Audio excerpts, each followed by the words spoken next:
এখন আমরা ষষ্ঠ শ্রেণীর ভূগোল বইয়ের দশম অধ্যায়ের সমস্ত প্রশ্ন উত্তরগুলি নিয়ে আলোচনা করব।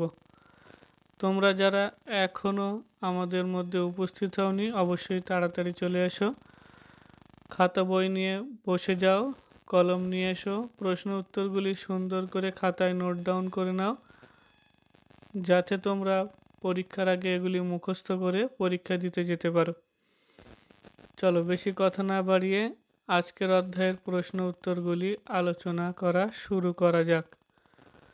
প্রথম প্রশ্নটি হলো, পৃথিবীর বৃহত্তম গণতান্ত্রিক দেশের নাম কি? উত্তর, ভারতবর্ষ।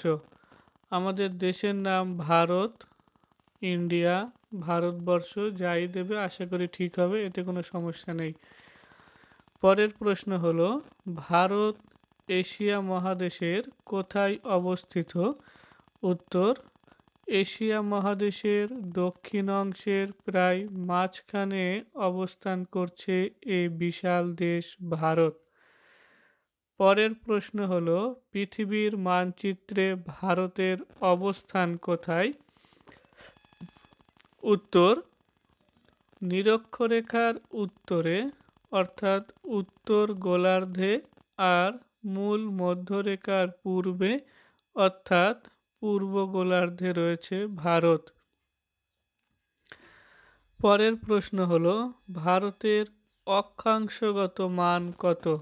উত্তর, ভারতের মূল ভূখণ্ড দক্ষিণে 8 ডিগ্রি 4 মিনিট উত্তর অক্ষরেখা থেকে উত্তরে 37 ডিগ্রি 6 মিনিট উত্তর অক্ষরেখার মধ্যে অবস্থিত।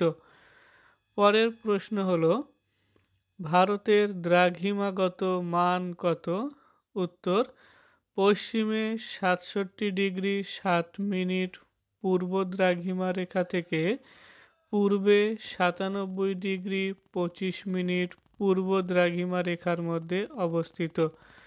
পরের প্রশ্ন হলো, ভারতকে উত্তর দক্ষিণে ভাগ করেছে কোন রেখা? উত্তর, কর্কট ক্রান্তি রেখা, যার মান 23.5 ডিগ্রি।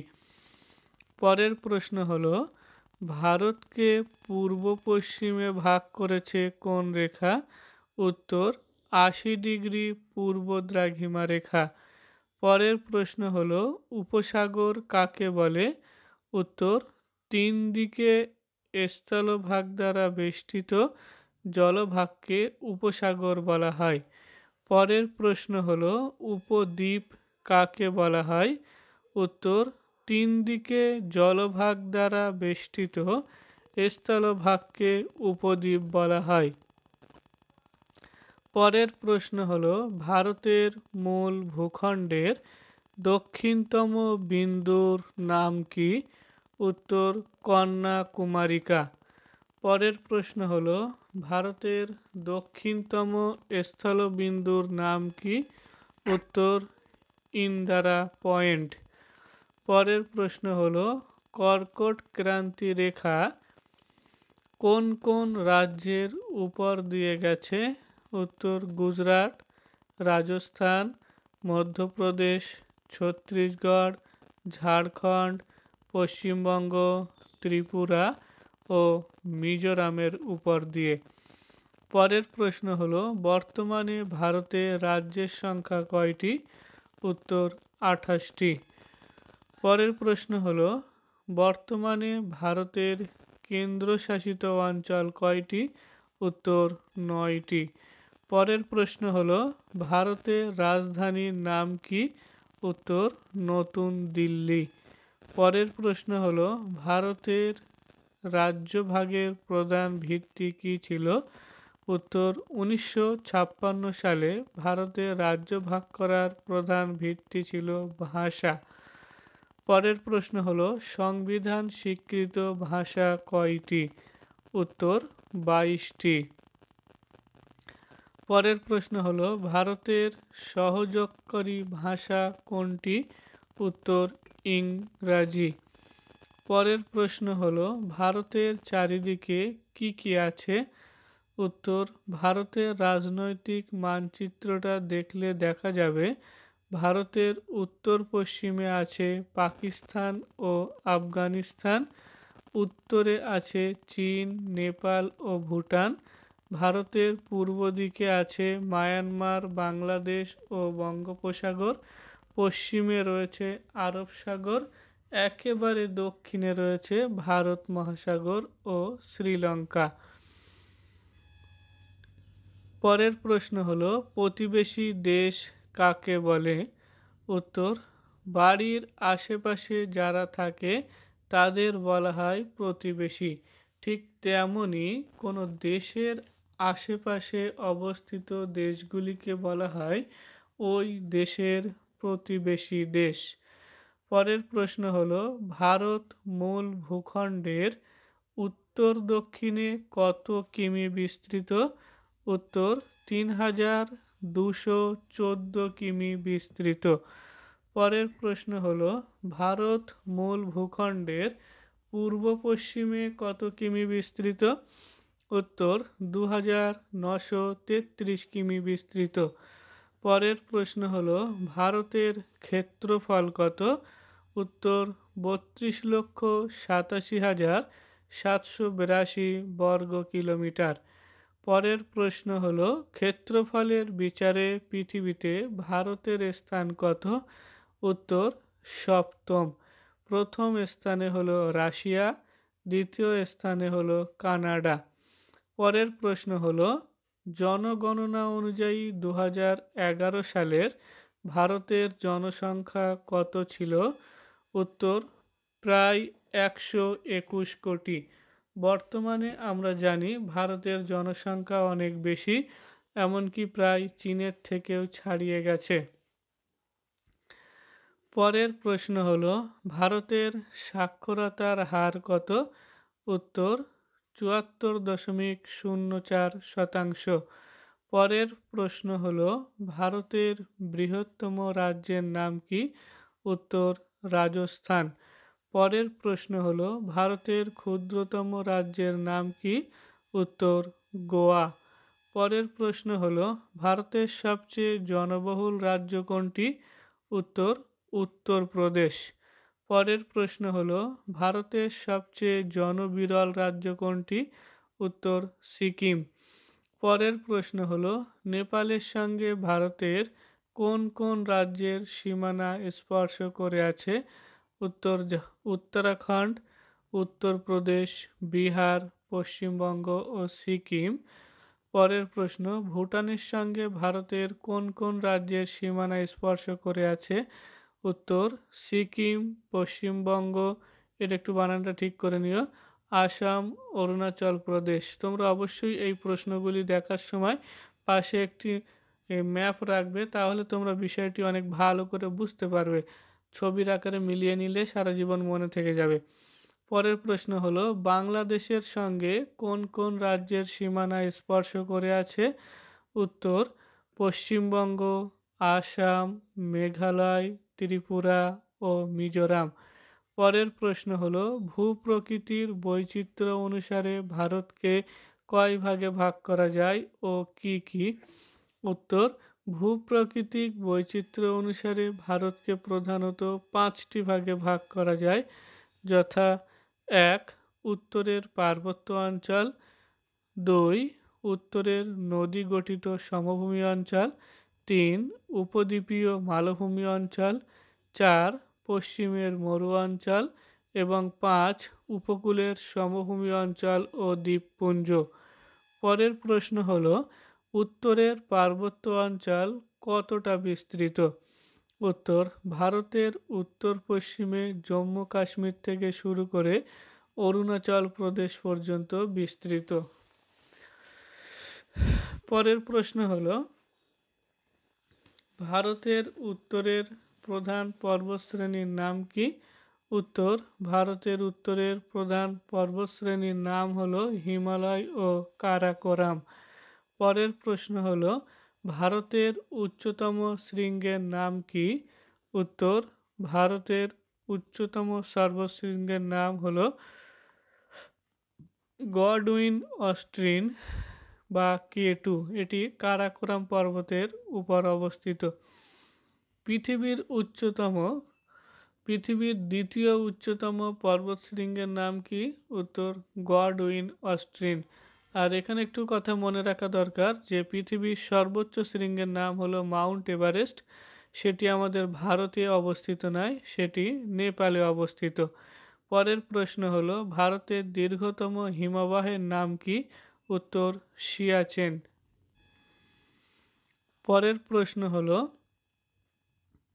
উত্তরের পার্বত্য অঞ্চলে কতগুলি গিরিপথের নাম লেখো? উত্তর বানিহাল, জজিলা, নাথুলা প্রভৃতি। পরের প্রশ্ন হলো হিমালয় কথার অর্থ কি? উত্তর হিম যোগ আলয় সমান হিমালয়, অর্থাৎ হিমালয় শব্দের অর্থ হলো বরফের গৃহ। পরের প্রশ্ন হলো হিমালয়ের উত্তর থেকে দক্ষিণে কয়টি সমান্তরাল পর্বতশ্রেণী দেখা যায় ও কি কি? উত্তর 3টি, যথা একেবারে উত্তরে হিমাদ্রি, তার দক্ষিণে হিমাচল, একেবারে দক্ষিণে রয়েছে শিবালিক। পরের প্রশ্ন হলো পর্বত শৃঙ্গ বলতে কি বোঝো? উত্তর পর্বতের চূড়াকে বুঝে থাকি আমরা। পরের প্রশ্ন হলো পর্বত শ্রেণী কাকে বলে? উত্তর অনেকগুলি পর্বতের সারিবদ্ধভাবে অবস্থান করাকে পর্বত শ্রেণী বলা হয়। পরের প্রশ্ন হলো পর্বত গ্রন্থি কাকে বলে? উত্তর যে উঁচু জায়গায় থেকে একাধিক পর্বতশ্রেণী বিভিন্ন দিকে বিস্তৃত হয় তাকে পর্বত গ্রন্থি বলে।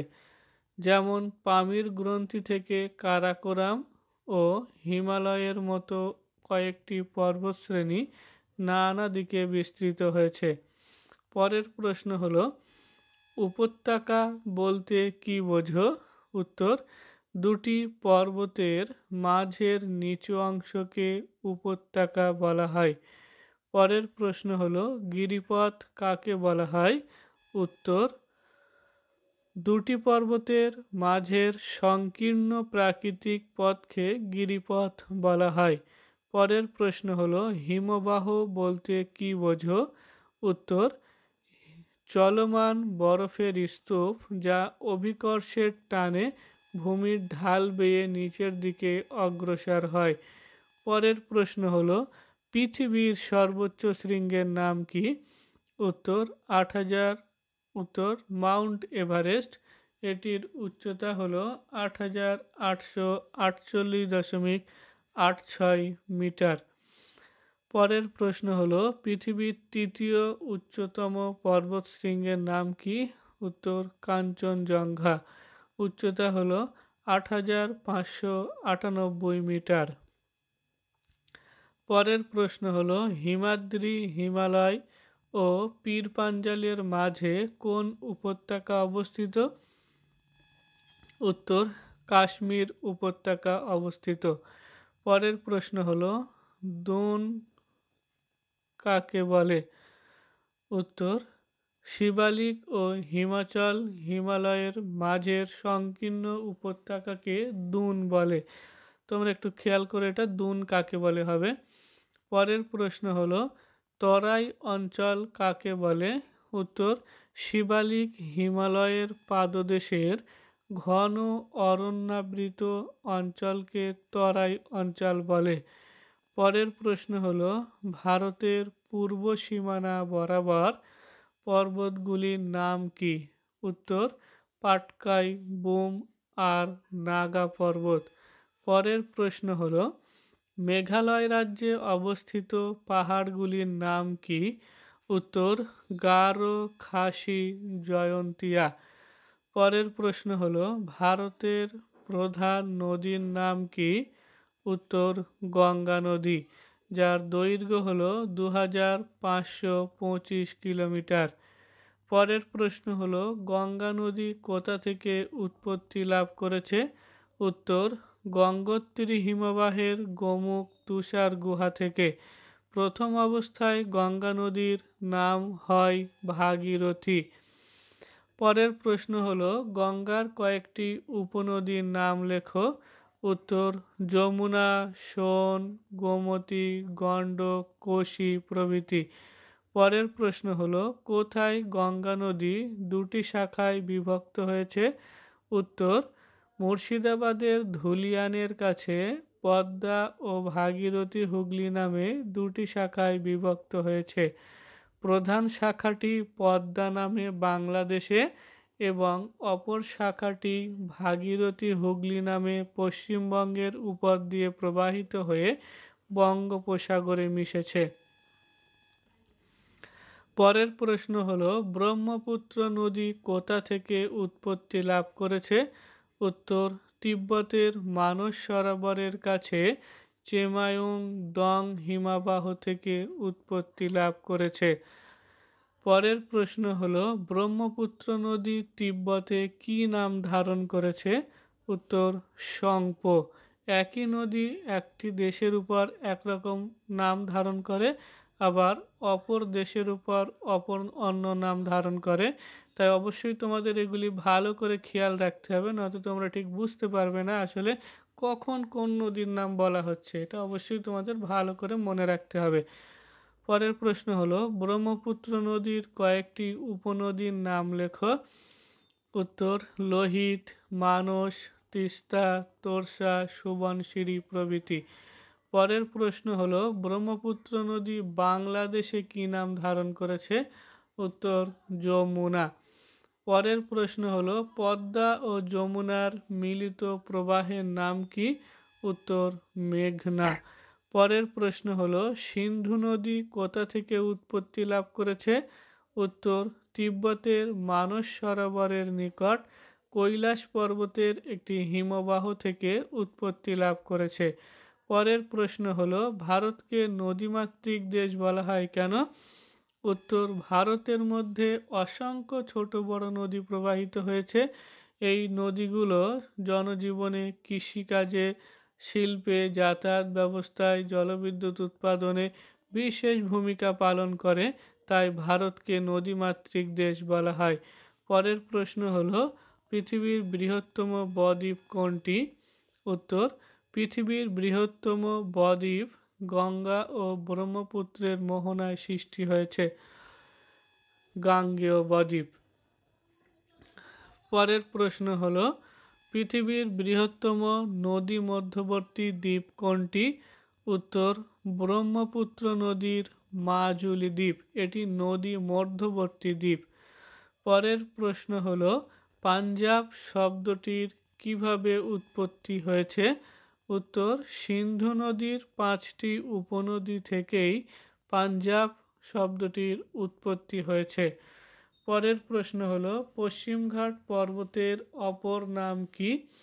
উত্তর সহ্যাদ্রি।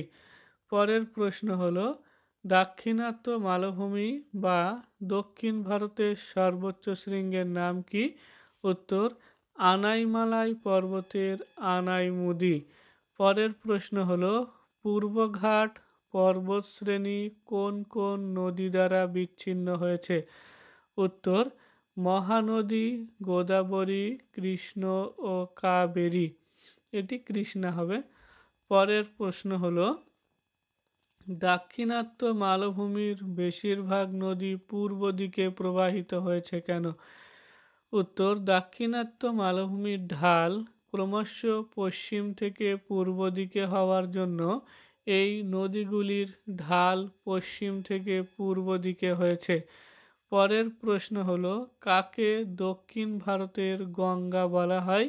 উত্তর গোদাবরী নদীকে, এটি দক্ষিণ ভারতের দীর্ঘতম নদী। পরের প্রশ্ন হলো থর মরুভূমি কোথায় অবস্থিত? উত্তর রাজস্থানে অবস্থিত।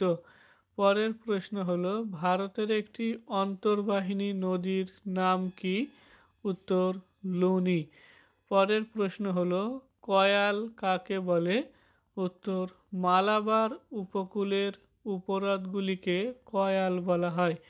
পরের প্রশ্ন হলো দ্বীপপুঞ্জ কাকে বলা হয়?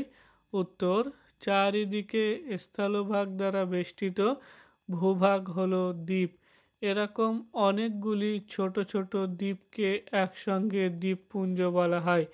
পরের প্রশ্ন হলো, কতগুলি দ্বীপ নিয়ে আন্দামান নিকোবর গঠিত? উত্তর, 265টি ছোট বড় দ্বীপ নিয়ে আন্দামান নিকোবর গঠিত। পরের প্রশ্ন হলো, আন্দামান নিকোবরের দুটি আগ্নেয় দ্বীপের নাম করো। উত্তর, আন্দামানের ব্যারেন এবং নারকন্ডাম। পরের প্রশ্ন হলো, কতগুলি দ্বীপ নিয়ে লাক্ষাদ্বীপ গঠিত হয়েছে?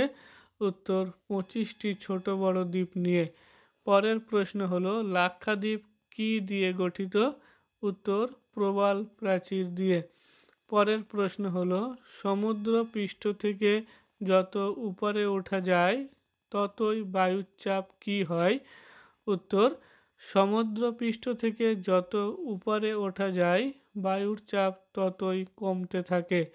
পরের প্রশ্ন হলো, সমুদ্রের কাছাকাছি আবহাওয়া কেমন হয়? উত্তর, সমভাবাপন্ন প্রকৃতির। পরের প্রশ্ন হলো, পৃথিবীর সর্বাধিক বৃষ্টিবহুল স্থানের নাম কি? উত্তর, মেঘালয়ের মৌসিনরাম। পরের প্রশ্ন হলো, ভারত কোন জলবায়ুর অন্তর্গত? উত্তর, ক্রান্তীয় মৌসুমী জলবায়ুর অন্তর্গত। পরের প্রশ্ন হলো, লু ও আঁধি কি? উত্তর, গরমকালে উত্তরপ্রদেশ, বিহার ও উত্তর ভারতের কিছু অংশে দিনের বেলায় অত্যাধিক শুষ্ক ও উষ্ণ বায়ু প্রবাহিত হয়, একে লু বলা হয়। ঠিক এই সময় পশ্চিম ভারতে তখন তাপপ্রবাহের সাথে প্রচণ্ড ধূলিঝড় সৃষ্টি হয়, একেই আঁধি বলা হয়। পরের প্রশ্ন হলো, কালবৈশাখী কাকে বলা হয়? উত্তর, গরমকালে পশ্চিমবঙ্গে মাঝে মাঝে বিকালে বা সন্ধ্যার দিকে প্রচণ্ড ঝড় বৃষ্টি বজ্রপাত সহ ঝড় বৃষ্টি হয়, একে কালবৈশাখী বলা হয়। পরের প্রশ্ন হলো, কোন বায়ুর প্রবাহের ফলে মেঘালয়ের মৌসুমরামে প্রচুর পরিমাণ বৃষ্টিপাত হয়? উত্তর, দক্ষিণ পশ্চিম মৌসুমী বায়ুর প্রভাবে। পরের প্রশ্ন হলো, বৃষ্টিচ্ছায় অঞ্চল কাকে বলে? উত্তর, দক্ষিণ পশ্চিম মৌসুমী বায়ুর প্রভাবে গোটা পশ্চিমবঙ্গে প্রচুর পরিমাণ বৃষ্টিপাত হয়। আরব সাগর থেকে এই বায়ু ভারতে প্রবেশ করে পশ্চিমঘাট পর্বতের পশ্চিম ঢালে প্রচুর বৃষ্টিপাত ঘটায়। পশ্চিমঘাট পর্বতের পূর্ব ঢালে এসে পৌঁছালে জলীয় বাষ্প কমে যাওয়ার জন্য এই বায়ুর প্রভাব কমে যায়, একেই বৃষ্টিচ্ছায় অঞ্চল বলে। পরের প্রশ্ন হলো, মৌসুমী জলবায়ুর বৈশিষ্ট্য লেখো। উত্তর, মৌসুমী জলবায়ুর খামখেয়ালিপনার জন্য কোথাও বন্যা আবার কোথাও খরা হয়। 2. অক্টোবর মাসে তামিলনাড়ু রাজ্যের করমণ্ডল উপকূলে বছরে 2বার বৃষ্টিপাত ঘটায়। পরের পয়েন্ট হলো, ভারতের কৃষিকাজ আর অর্থনীতি অনেকটাই মৌসুমী জলবায়ুর উপর নির্ভরশীল। পরের প্রশ্ন হলো, কোন বায়ু করমণ্ডল উপকূলে প্রচুর বৃষ্টিপাত ঘটায়? উত্তর, উত্তর পূর্ব মৌসুমী বায়ু। পরের প্রশ্ন হলো, পশ্চিমী ঝঞ্ঝা কাকে বলে? উত্তর, শীতকালে ডিসেম্বর থেকে ফেব্রুয়ারি মাসে ভারতে স্থলভাগের উপর দিয়ে শীতল শুষ্ক উত্তর পূর্ব মৌসুমী বায়ু প্রবাহিত হয়। সারা ভারতে এই সময় তেমন বৃষ্টিপাত হয় না। শীতকালে মাঝে মাঝে 2-4 দিন একটানা আকাশ মেঘলা থাকে ও ঝিরঝিরি বৃষ্টি হয়, একে পশ্চিমী ঝঞ্ঝা বলা হয়। আমাদের ষষ্ঠ শ্রেণীর 10ম অধ্যায়ের প্রশ্ন উত্তরগুলি এখানেই সমাপ্ত হলো। তোমাদের যাদের প্রয়োজন অবশ্যই সকল প্রশ্ন উত্তরগুলি তোমরা খাতায় লিখে নেবে, এবং যদি তোমাদের এই ভিডিওটি হেল্পফুল হয় তাহলে অবশ্যই তোমরা তোমাদের বন্ধু বান্ধবীদের মাঝে এগুলি শেয়ার করবে, তারাও যাতে উপকৃত হতে পারে। এবং যদি ভিডিওটি ভালো লাগে তাহলে অবশ্যই একটি লাইক করে পাশে থাকবে আমাদের আগ্রহ যোগানোর জন্য। আর যদি এমন ভিডিওগুলি সবার আগে পেতে চাও তাহলে অবশ্যই বেল আইকনে ক্লিক করে নোটিফিকেশনটি অল করে রাখবে। আজকের আমার ভিডিও এখানেই সমাপ্ত হলো, দেখা হবে আবার পরবর্তী ভিডিওতে।